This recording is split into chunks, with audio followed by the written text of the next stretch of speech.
Value Impulses, the podcast for potential development by and with Uli Vogel. Hello, dear Burkhard, Dr. Burkhard Bensmann, today's guest on our podcast Value Impulses. I'm very happy that you're joining us for our 20th episode. And I'm sending virtual greetings right now from the island of Tenerife. So, to which Canary Island? Where are you, Burkhard? Do tell our listeners. Gladly. So first of all, thanks for the invitation, Uli, for having me as a guest on your podcast. And in principle, you could almost see me waving. No, I think the curvature of the Earth doesn't allow for that. I'm on Lanzarote. That means we once tried at one point to find out, probably about 150 kilometers away as the crow flies. It feels like it. We'll have to measure it again. Very nice. So wonderful. Technology makes it possible. It's terrific. And for our listeners' background, yes, for many years now, Burkhard Bensmann has had his own podcast. And I've had the honor of being a guest on his show several times. And we've known each other for many years now and exchange ideas on various topics, which always brings us a lot of joy, and from what I've heard, yes, it also gives listeners, well, a certain sense of attraction. My team wrote a mini profile about you, Burkhard, so I can throw in a little bit of info. Who exactly is Dr. Burkhard Bensmann, management consultant, honorary professor, and author. Of course, you also give lectures and other things that go along with that. Essentially, you're involved in consulting and coaching executives, developing organizations, and supporting entrepreneurial people by promoting communication and strengthening self-leadership. Your book publications are also central to that. You're from Osnabrück. And what I find really great about you is the choice of studies you made. Art history, literature, philosophy. And now I'll hand it over to you a bit, so you can tell us a little about yourself and introduce yourself. And I'm often interested in people's why and these subjects of study. I just find them totally beautiful, but I probably wouldn't have thought to choose them, even though I had a lot of philosophy in political science too. So how did that happen, Burkhard? Introduce yourself to our listeners. Along the lines of, how could that happen? In hindsight, you always see the common thread, or you think you see it.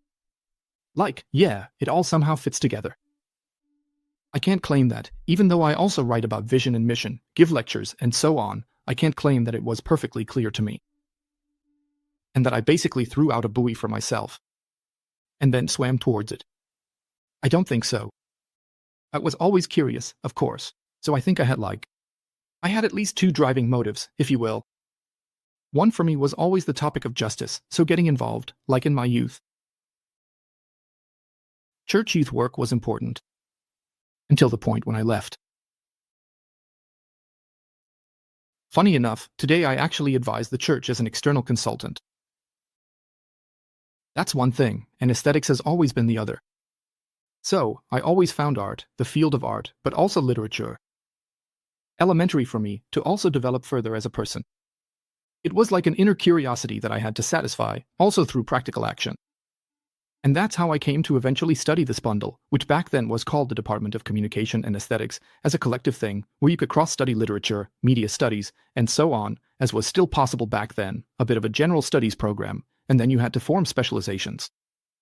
I did that too, with art science as my major. Later I did my doctorate in art history, but that was a few years later.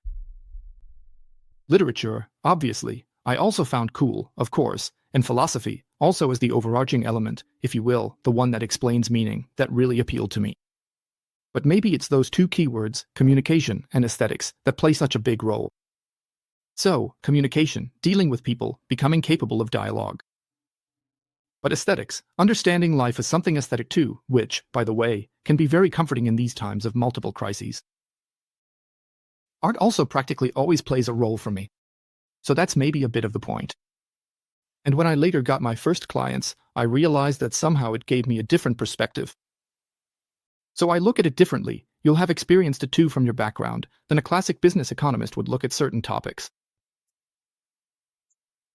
So, the different perspective that I've also maintained. Is that a good starting point? Yes. That's great, and I'd like to jump in right there, specifically on the term aesthetics. I also feel it's something incredibly important and underrated, and also underrepresented. You know, we deal a lot with Robert S. Hartman here on our podcast, Hartman. And it's about value dimensions, also value perspectives. And there's the practical value dimension, which is, however, humanly evaluated. And that's exactly where we are in the realm of aesthetics. And I think you embody that wonderfully from several points of view. I mean, I've already visited you on Lanzarote, and once we went across the island. And of course, Manrique was mentioned quite often as the one who shaped the island very strongly with his art. And I believe that's enriching, very enriching for companies. For me, it's a different perspective from a political science, social background. So, that was a very, very good opening, in my opinion. But, you then said, when I got my first assignments and clients, how do you get from finishing a PhD then to saying, now I'm going to be a management consultant? How? How did that happen? Well, that too is, again in hindsight you can say, boy, I've been doing this for 35 years and, there's the common thread again. No, it was more like at some point, out of my, well, maybe enthusiasm for these fields of art, literature, philosophy, I said. Somehow I also have to earn a living. And I think I could have somehow become a museum director, something like that, or maybe a director of an institution. But that aspect of freedom, well, we've already talked about values several times. Freedom is my highest value, and I think the question is, where can I provide a benefit? With my ideas, values, and so on. It then led me by chance or fate to deal with the topic of corporate identity. So, what shapes the identity of a company? Can I develop it strategically? What kind of aspects play a role in that? And then I realized that as a humanities scholar, I have something to say about that. And so there was the first assignment, the first lectures. Specific to professional groups, I then got into networks, had my first teaching assignments on it. At 30, while doing my PhD. So there again. I'd say, courage for curiosity and courage to fill the gap, where I then realized, this is cool. I'm needed there, I make a difference, and I have that different perspective again, which is also rewarded at that point. MHM. Yes, and in our email that we sent in the new year, you also said, I believe we are needed, and that is also important and right. Consultants, sure, they often have a bad reputation. Certain firms where they say, they only make cuts and they only increase efficiency. And things like that. But that might overlook how many consultants there are now. Whether they're solopreneurs, smaller consulting firms, or maybe even larger ones that already have the broader view and are able to really help companies. I'm always of the opinion that it must be help for self-help. Actually, and not just to get the fee here too. But ultimately, they're a bit like lubricating oil for the running or further development of the economy. Because they also see and learn a lot from other companies and can then pass that on in an adapted way. For me, and you've been in consulting for a long time now too, I've been in it for 25 years. It was always the point, boy, it's so exciting to be able to see so many companies and not just always be in one. And that's maybe also, as you say, freedom, but also curiosity on the other hand, something that drives you. Yes, absolutely. I think one aspect also plays a role. That's probably where youth, my own youth, comes into play again. I've always had this love for people. I mean, I get along very well on my own. And I can immerse myself for 2 weeks, write a book, or something like that. And then, for instance, retreat to Lanzarote, where I spend a large part of the year. And I work online from there as well. It's never been as easy as it is today. MHM. But I think it comes from my youth, this love for people, and that Christian influence. It's somehow become part of my DNA, so to speak. I believe that also plays a role. And my clients simply notice that too when I'm working on projects. I have a very complex project right now, I won't go into detail, where it's very difficult. With many people involved, a very complex story, where I also work with the top management level. That's a principle of mine. I always work with the CEO, male or female, but I always have the desire to say, even in coaching, tell me which 3 people I can interview so you're not just telling me tall tales. I just need that closeness to people. That, I think, comes from my youth, because that might also be part of the answer as to why this career choice. As a coach and consultant, you naturally get close to people and can then also provide added value. Yes, yes, yes. Well, there are other professions that might prefer to isolate themselves, but what you're saying is exactly right. You get close to them, you exchange ideas, and then you're able to help each other to bring about insight. And ultimately, we only find the I through the you, and we need that, so to speak, among each other. And maybe let's dive into the main topic here. I already announced it earlier, episode 19, where I explained my concept of self-leadership, which is based on Hartman and was somewhat reworked by me, episode 19, and I announced you here in episode 20, because you've already written several books on self-leadership and have developed your own concept accordingly. You have 7 fields there, or burning glasses, as you also call them. And I'd be very happy, honestly, if you could just take a moment to describe, in your own words, your development of this model to our readers, how you came up with it, what inspired you, and what aspects are most important to you personally. In our podcast, Value Impulses, I'm also very keen on showing the versatility in these fields.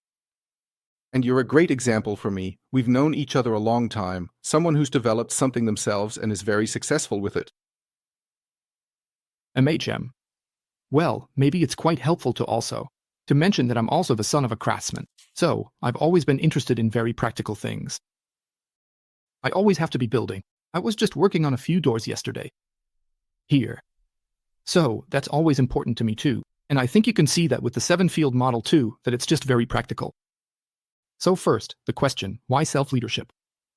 I've found in my work as a consultant and coach that the topic, how do I actually lead myself? Well, at the very latest with Peter Drucker in the 1960s, it finally arrived in management literature.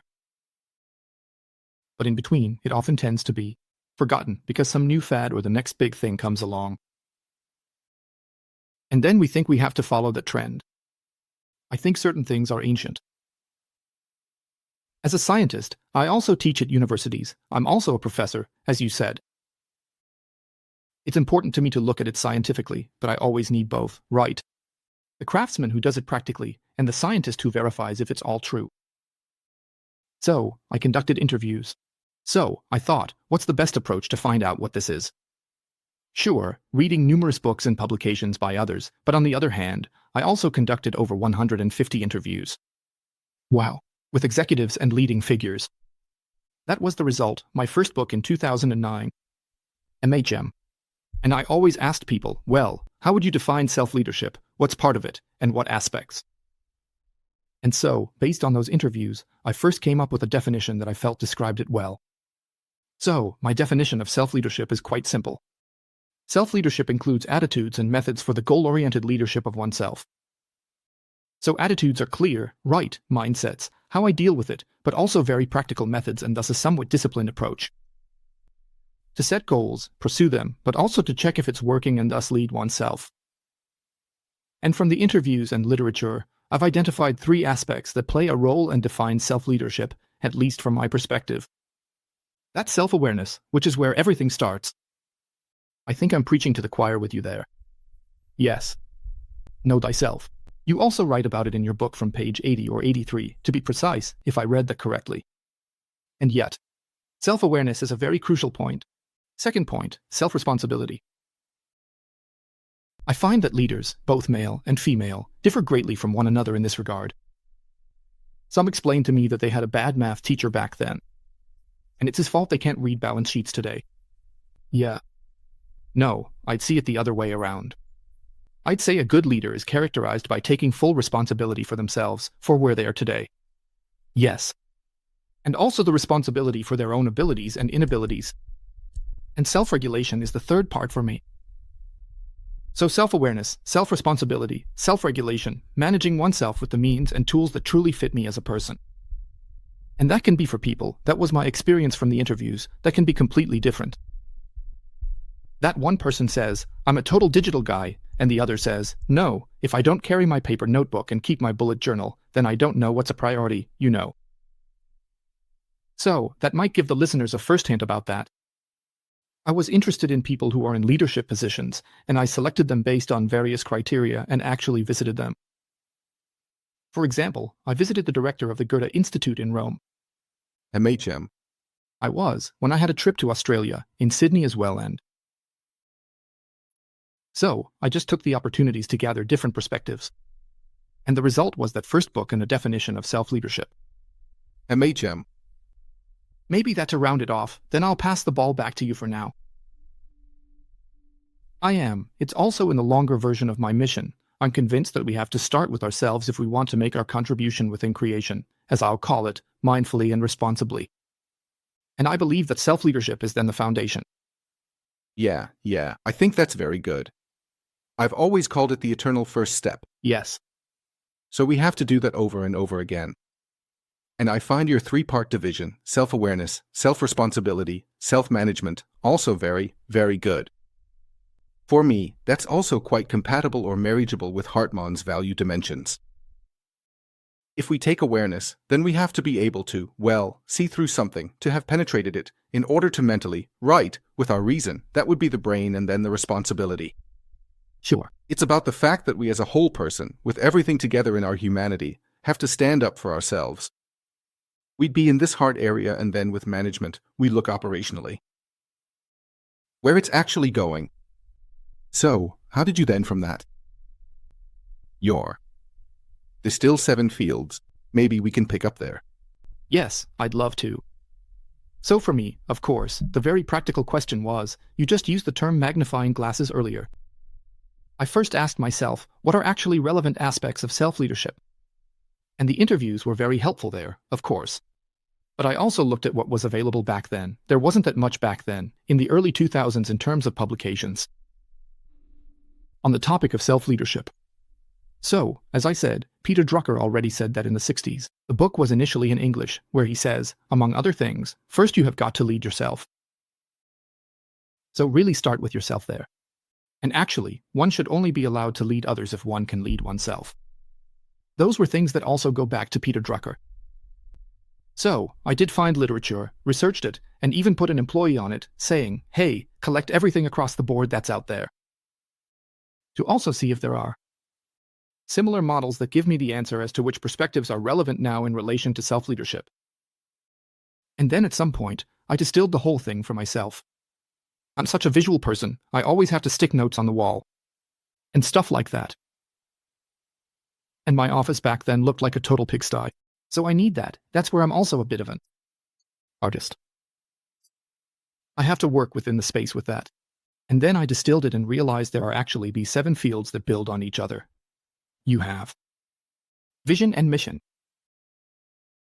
One aspect is central to me. So mission is actually even more important than vision.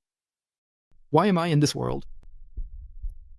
I sometimes tease my participants in workshops or at the university a little bit affectionately and say, man, evolution has put so much effort into you to create an intelligent clump of cells here. Make something of it. The people who didn't make the cut in evolution aren't even here anymore. So for me, it's the question of recognizing, why am I actually in this world? And you describe that in your book.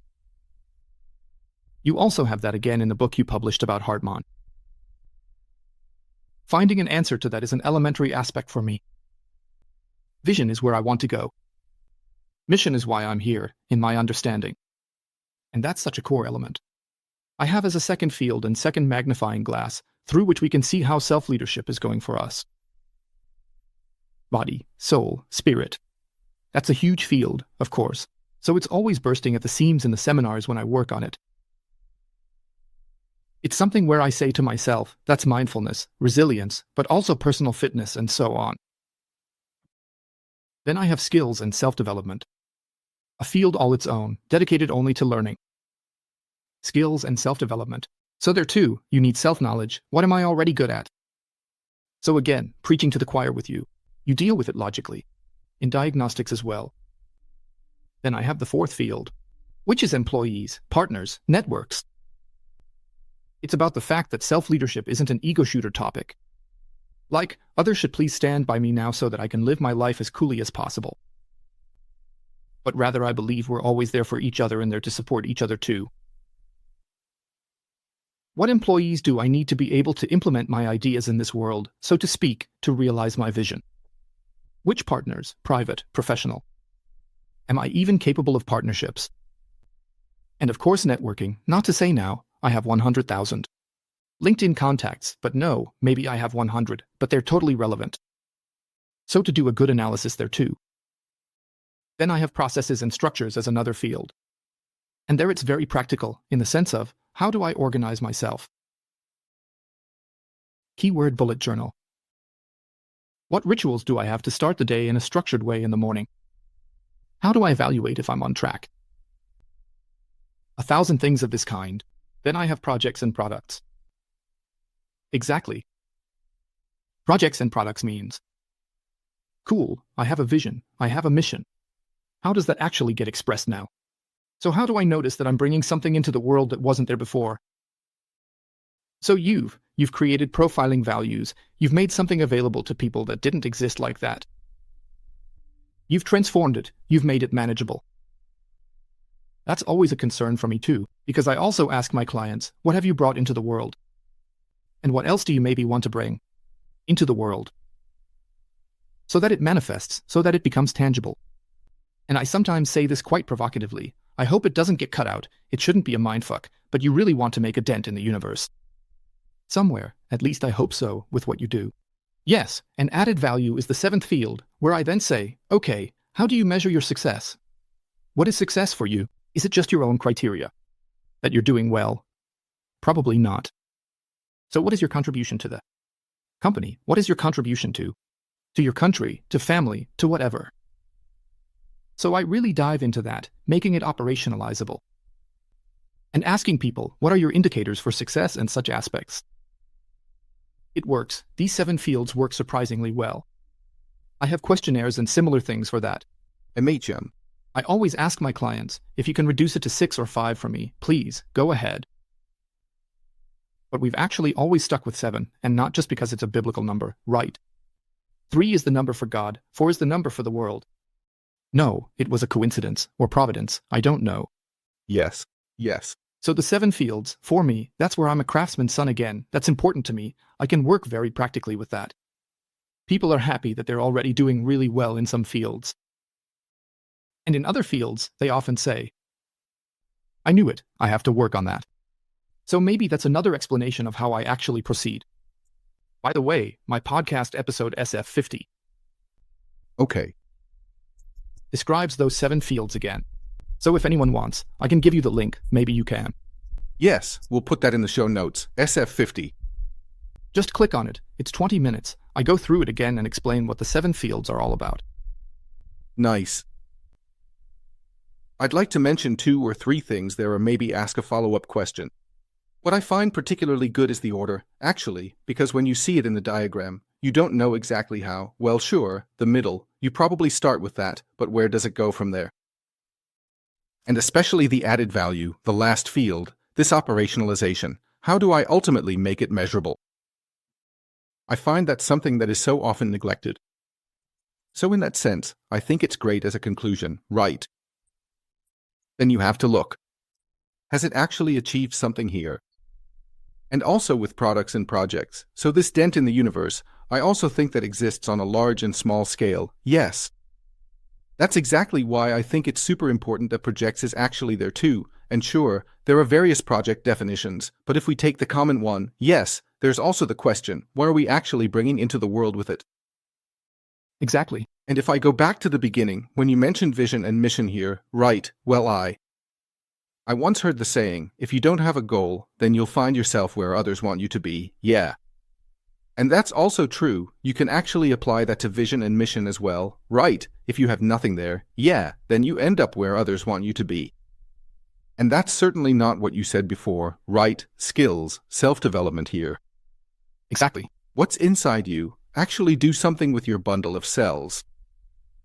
And I also particularly like this second field, maybe you can go into more detail there, where you say it's always threatening to burst at the seams here, where we have body, soul, and spirit, where we also have the parallel to Hartmann, that the body is the practical part, the soul. actually symbolizes our humanity with the heart, and the spirit is our ability to actually see behind the physical scenes. Do you have a practical example from the field of how you approach it? Or take another field if you prefer, just so the listeners can get a brief insight into, how you work with some aspect of the model now. Yes, well, I often approach it by saying, if I know who the target person is, for example in coaching, I'll send them a questionnaire beforehand. And in that questionnaire, of course, certain aspects are then tailored to the person, despite all the standardization that I obviously want to have as well. MHM. But that's then, for example, I want to start at 2 points in this second field. So, 1 point for me would be body, soul, spirit, if we take the topic of resilience, especially now with the keyword polycrisis and so on. I'm seeing that many executives who were actually cool and did a really great job at the start of the pandemic, who almost thrived on it, I'm noticing that they're now gradually burnt out. So they're finished, they're vulnerable, they're getting sick. And that's a point where sometimes they come to me for coaching. I also say, well, coaching isn't therapy, coaching is, I'm not your family doctor either, but we can work on certain points. So, and then I often get into the second field, and come to this concept of resilience, so also lifestyle, rituals that people have. So that's where it's something where I then say, why don't you tell me about it? What do you do for yourself? What are they, if you describe a week now? I asked that quite harmlessly at first. What do you do when? How do you start your day? And so on, probably with 3 espressos, and then they're completely wired. Where I then say, ever thought about alternatives? For example, I personally meditate in the morning. I usually write down my 4 questions to prepare for the day, like what's especially important today. Who do I want to support, and so on.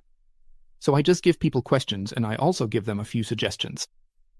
I give them a nudge, like the English term nudging. Where I then see, okay, how do they react to that? So that would be one major topic in this field of resilience.